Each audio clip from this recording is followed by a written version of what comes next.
తెలంగాణ కాంగ్రెస్ లో కొండా కుటుంబానికి సంబంధించిన రాజకీయ పరిణామాలు చర్చనీయాంశంగా మారాయి. మంత్రి కొండా సురేఖ కుమార్తె కొండా సుష్మితా పటేల్ చేసిన వ్యాఖ్యలు పార్టీలో రాజకీయ వేడిని పెంచాయి. అయితే ఇప్పుడు మరో కొత్త వార్త రాజకీయ వర్గాల్లో చక్కర్లు కొడుతోంది. జనసేన పార్టీలోకి కొండా సుష్మిత వెళ్లేందుకు పావులు కదుపుతున్నట్లు సమాచారం. దానికోసం రేపు జనసేన కీలక నేతలతో భేటీ కానున్నారని తెలుస్తోంది. పరకాల టికెట్ ఉమ్మడి వరంగల్ జిల్లా పార్టీ పగ్గాలపై సుదీర్ఘ చర్చలు జరుగుతాయని సమాచారం. సీఎం రేవంత్ రెడ్డిపై సుష్మిత చేసిన వ్యాఖ్యలు రాష్ట్ర రాజకీయాల్లో తీవ్ర కలకలం రేపాయన్న నేపథ్యంలో సుష్మిత ఈ నిర్ణయం తీసుకున్నారని సమాచారం. అయితే అసలు ఈ పంచాయతీ ఎక్కడ మొదలైందంటే వరంగల్ జిల్లా గీసుకొండలో తన తల్లి కొండా సురేఖ జన్మదిన వేడుకల్లో పాల్గొన్న కొండా సుష్మితా పటేల్ కీలక వ్యాఖ్యలు చేశారు. వచ్చే ఎన్నికల్లో పరకాల నియోజకవర్గం నుంచి పోటీ చేయడం ఖాయమని ప్రకటించారు.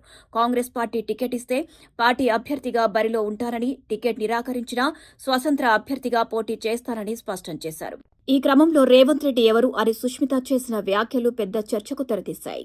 పరకాల నియోజకవర్గం తమ కుటుంబానికి రాజకీయంగా ఎంతో ప్రాధాన్యమున్న ప్రాంతమని సుష్మిత పేర్కొన్నారు.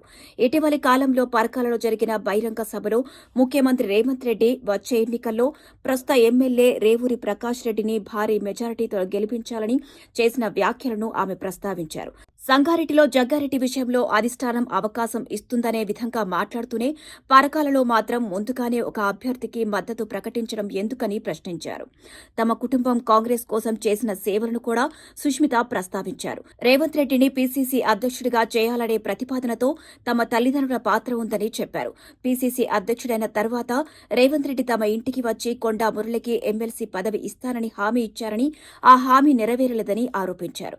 గత ఎన్నికల్లో రేవూరి ప్రకాష్ రెడ్డికి కాంగ్రెస్ టికెట్ ఇచ్చినప్పటికీ కొండా మురళి ప్రచారం వల్లే ఆయన విజయం సాధించారని సుష్మిత వ్యాఖ్యానించారు. ఇక రేవంత్ రెడ్డికి వ్యతిరేకంగా కొండా సుష్మిత చేసిన వ్యాఖ్యలు కాంగ్రెస్ హైకమాండ్ సీరియస్ గా తీసుకుంది. దీంతో కొండా సుష్మిత జనసేనలో చేరేందుకు నిర్ణయం తీసుకున్నట్లు సమాచారం.